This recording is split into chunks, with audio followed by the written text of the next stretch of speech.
Welcome to shorthand smart learning. आज की dictation SSC RRB जैसे सभी प्रकार के स्किल एग्जाम की दृष्टि से अति महत्वपूर्ण है। तो आपको डिक्टेशन अंत तक लिखना है, साथ ही इसका ट्रांसक्रिप्शन भी जरूर करना है और हमें कमेंट करके बताइए कि आपको डिक्टेशन कैसी लगी, आपकी एक्यूरेसी क्या रही। डिक्टेशन की पीडीएफ के लिए हमारे व्हाट्सएप या टेलीग्राम ग्रुप को ज्वाइन कीजिए, जिसकी लिंक डिस्क्रिप्शन में दी गई है। और डिक्टेशन को ज़्यादा से ज़्यादा शेयर कर दीजिए ताकि सभी लोगों तक डिक्टेशन पहुंच पाए। और हमारे चैनल को सब्सक्राइब कर लीजिए और बेल आइकन को प्रेस ज़रूर कर लें ताकि सबसे पहले आपको नोटिफिकेशन प्राप्त हो जाए। डिक्टेशन शुरू होगी 5 सेकंड बाद। स्टार्ट। सभापति महोदय, मैं वित्त विधेयक का समर्थन करने के लिए खड़ा हुआ हूँ। उत्तर प्रदेश की जनसंख्या बहुत बड़ी है और उसका क्षेत्र भी बहुत बड़ा है, इसलिए यह आवश्यक है कि उत्तर प्रदेश को उसकी जनसंख्या और क्षेत्र के अनुसार विकास योजनाओं के लिए केंद्र से आर्थिक सहायता दी जाए। इसके बिना उत्तर प्रदेश की उन्नति होना असंभव है। भारत का किसान इस देश का जीवन है। किसान पर ही सारी खुशहाली और उन्नति निर्भर करती है।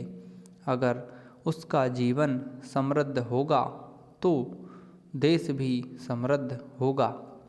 इसलिए यह आवश्यक है कि किसान के दैनिक जीवन की चीज़ें सस्ती हों और उसके खाद और कृषि यंत्र आदि सस्ते दामों पर मिल जाएं।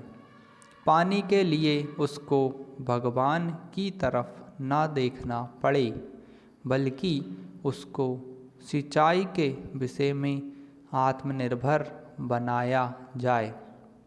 जब तक किसान को पूरी सुविधाएं नहीं दी जाएंगी, तब तक देश उन्नति नहीं कर सकता है। मेरा यह भी निवेदन है कि जिन परिवारों में खेती का काम होता है, उन परिवारों के बच्चों को कृषि विभाग में नौकरी देनी चाहिए। यह मैं आवश्यक समझता हूँ, क्योंकि उन्हें कृषि के बारे में व्यवहारिक ज्ञान होता है। पैराग्राफ। सभापति महोदय, वर्तमान सरकार ने समाजवाद की नीति अपनाई है और सरकार समाजवाद की तरफ कदम बढ़ा रही है, लेकिन हम देखते हैं कि बड़े और छोटे कर्मचारी के वेतन में बड़ा फर्क है। कुछ अधिकारियों का वेतन हजारों में है, जबकि चपरासी आदि छोटे सरकारी कर्मचारियों को सिर्फ 5,000 या 7,000 रुपये मिलते हैं। आज वेतन में यह जो फर्क है वह समाप्त होना चाहिए। मेरा निवेदन है कि सरकारी कर्मचारियों के वेतन में बहुत ज़्यादा का अंतर नहीं होना चाहिए, तभी हम कह सकते हैं कि हिंदुस्तान में समाजवाद है। किसान की रोज़ाना के उपयोग की चीज़ें बहुत महंगी होती जा रही हैं। देश में महंगाई दिन प्रतिदिन बढ़ रही है और सारे देश में बेचैनी फैली हुई है।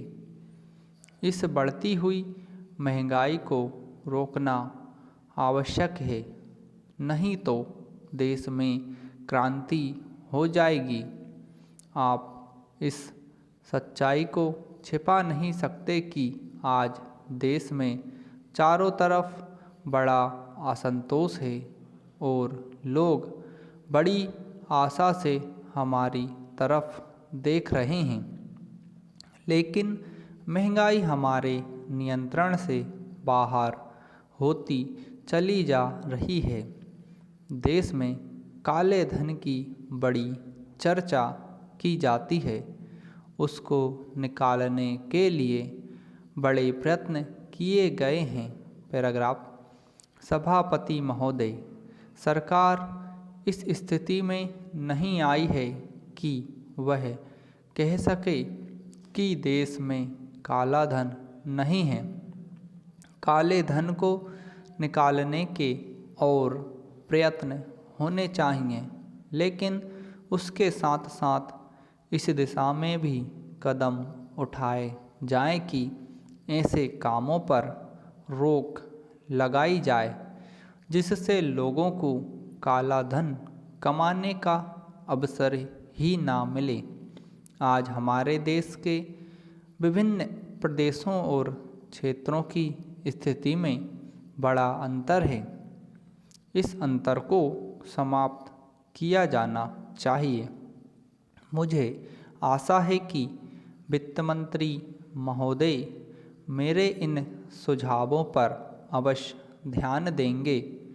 कल मैं वित्त मंत्री जी को बता रहा था कि आप एक तरफ से नए नए कर लगाकर खजाने को भरने की कोशिश कर रहे हैं और दूसरी तरफ आपके विभाग उस खजाने में छेद कर रुपया निकाल रहे हैं। इस तरह उनका ध्यान जाना चाहिए। मैंने इस संबंध में एक उदाहरण दिया था कि एक लंबी चौड़ी सड़क पर एक ही तरह का काम होने वाला था। एक ठेकेदार ने 4 लाख रुपए प्रति मील और दूसरे ठेकेदार ने 10 लाख रुपए प्रति मील के हिसाब से रुपया मांगा। जब मंत्री महोदय के सामने यह चीज़ लाई गई तो इस बात की जांच हुई जिसमें कुछ करोड़ रुपयों की बचत हुई है। अगर सब मामलों की जांच हो जाती तो कई करोड़ रुपयों की बचत हो सकती थी। जैसा कल मैंने वित्त मंत्री जी से कहा, उन्होंने 2 करोड़ रुपए की छूट करों में देकर हम पर एहसान लाद दिया है, लेकिन मैं तो आपका कई करोड़ रुपयों का लाभ करा रहा हूँ। आप इसकी जांच कराइए और देखिए कि कैसी लूट हो रही है। पैराग्राफ। इतना ही नहीं, इसका प्रभाव दूसरे विभागों पर भी पड़ रहा है। वहाँ पर जो दूसरे विभाग काम कर रहे हैं उनकी दरें भी बढ़ रही है। यह दरें बढ़ने के लिए उनकी मांग बढ़ रही है। जब वही काम एक जगह अधिक लागत में होगा तो दूसरी जगह वही काम कम लागत में नहीं हो सकता। इसलिए या तो वह चोरी करेगा या दर बढ़वाएगा। अगर एक सड़क पर ऐसा होता है तो वहाँ जो दूसरे काम चलते हैं उनमें भी ऐसा होता है। ठेकेदार आपके विभागों के साथ मिलकर दर बढ़ाते हैं।